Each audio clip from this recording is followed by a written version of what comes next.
Hello, hello. It's Meredith here. I wanted to drop in now that we are in the thick of the holidays. It is a busy, can be stressful, can be busy, can be overwhelming. It can be a time of year that can bring up a lot of emotions and it can be difficult.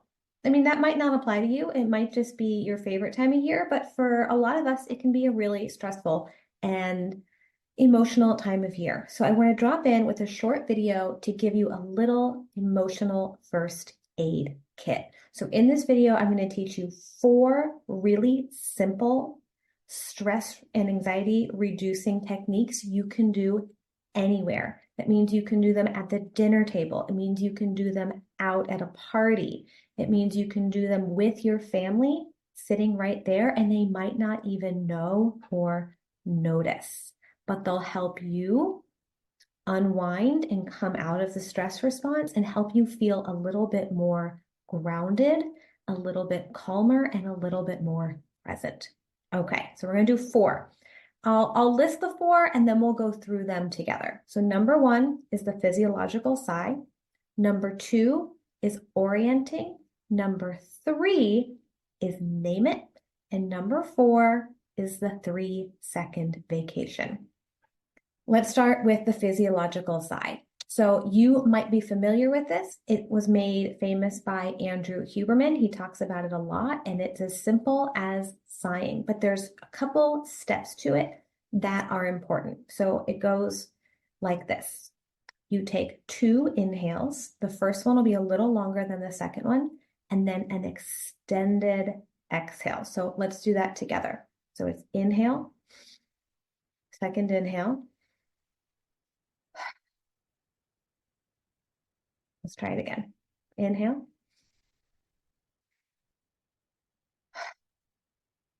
And you can do 1, 2, or 3. You probably don't need more than 3. I would probably do 1 or 2 and then do it again later if you wish. So the reason this works is the extended exhalation helps your lungs, help your body off-put carbon dioxide, CO2. When we get too much, it can be physiologically stressful. And so when we let some of that go and out, it can help us come down. So the first inhale will be a little bit longer than the second inhale. It's best to inhale through your nose and exhale through your mouth. If you're stuffed up, if you're congested, if for whatever reason you can't breathe through your nose, don't worry about it. It doesn't disqualify you from this technique. So number one, the physiological sigh, or just call it the sigh. Okay, number two is orienting. This is a somatic experiencing classic. So I'm going to teach you a slightly different version of it that I think will be helpful to remember when you're out and about. So I call it the rule of 3. So let's say, well, I'll tell you the technique first, is you're going to look for 3 things. That's it. It's that simple. So let's say well, let's not use a hypothetical example. Let's just stick with where you are. So right now I'm in my office. You are wherever you are. The idea is to move your eyes around your space in a manner that just allows you to take in the room. So in a manner where your eyes are kind of soft, your neck gets to move, your focus isn't too direct. It's a little bit of a soft focus. And then you look in that way, in that soft, focused way. I'm going to have you look for 3 things, and they can be anything. Okay, so I'm in my office. So I'm just going to look for 3 things that capture my interest and my attention. Over there, I have my Hoberman sphere. It's pretty cool. There, I have a cute little rubber duck toy that someone gave me. And over there, I have a portrait of my dog as some sort of military general. Maybe you're familiar with those. A friend gave it to me for Christmas. So you look for 3 things. And then you go back and you just look at them again. So there's my sphere. Take a breath with it, give it a beat. You can name it. Look for the duck. Give it a beat, name it. And then I check in with my little pup portrait over there and I give it a beat.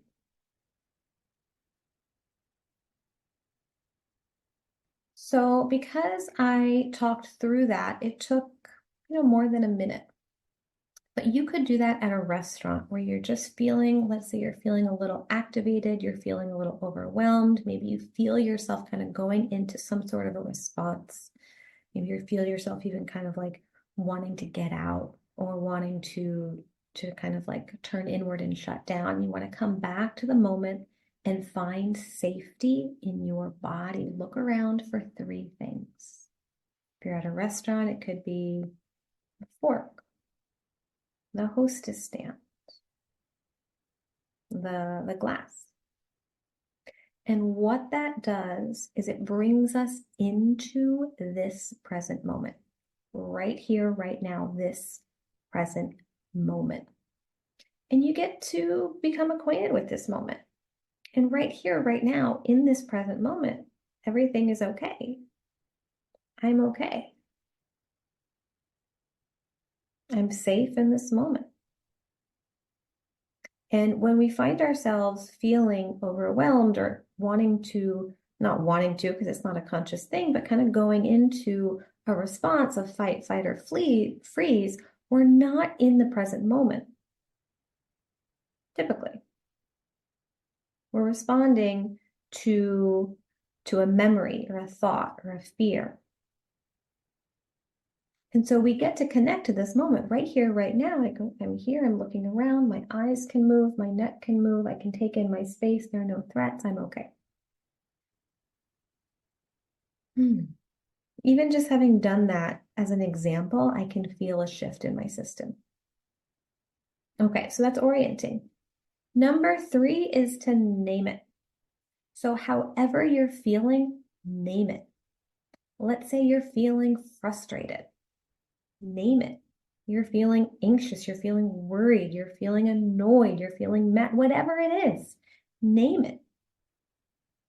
I mean, let's get out of the habit of gaslighting ourselves and trying to talk ourselves out of whatever it is we're feeling, when instead we can just acknowledge, oh, I'm having this feeling.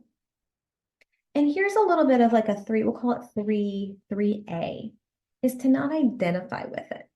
So instead of naming it in a way that's like, I am worried, it's like, oh, I'm feeling worried right now. And instead of I am anxious, it's, oh, a part of me is anxious right now.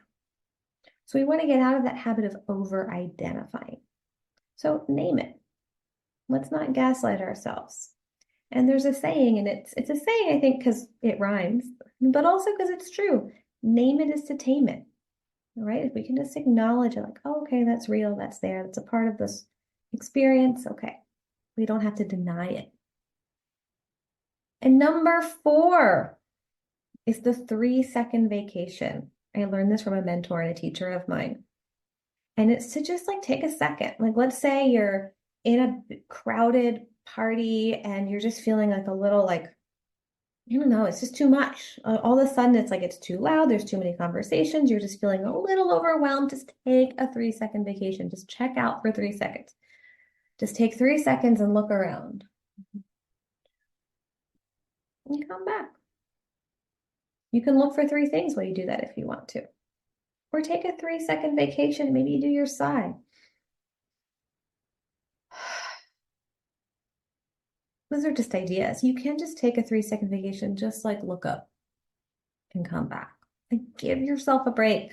Seriously, it's hard. It's hard being on all the time and around people in a stressful, what could be a stressful environment. The holidays, parties, family, get-togethers. It can be stressful.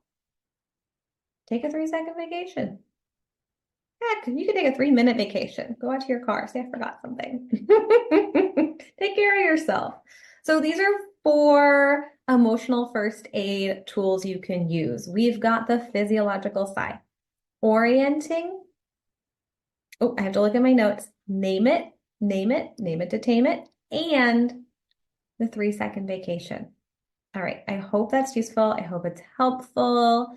You can bookmark this video if you want to come back to it, or just write those 4 things down. Put them on a little piece of paper and put them in your wallet or put them in your pocket or put it in the Notes app in your phone. All right, if you found this helpful, hit subscribe, maybe share with a friend, and I will see you again soon.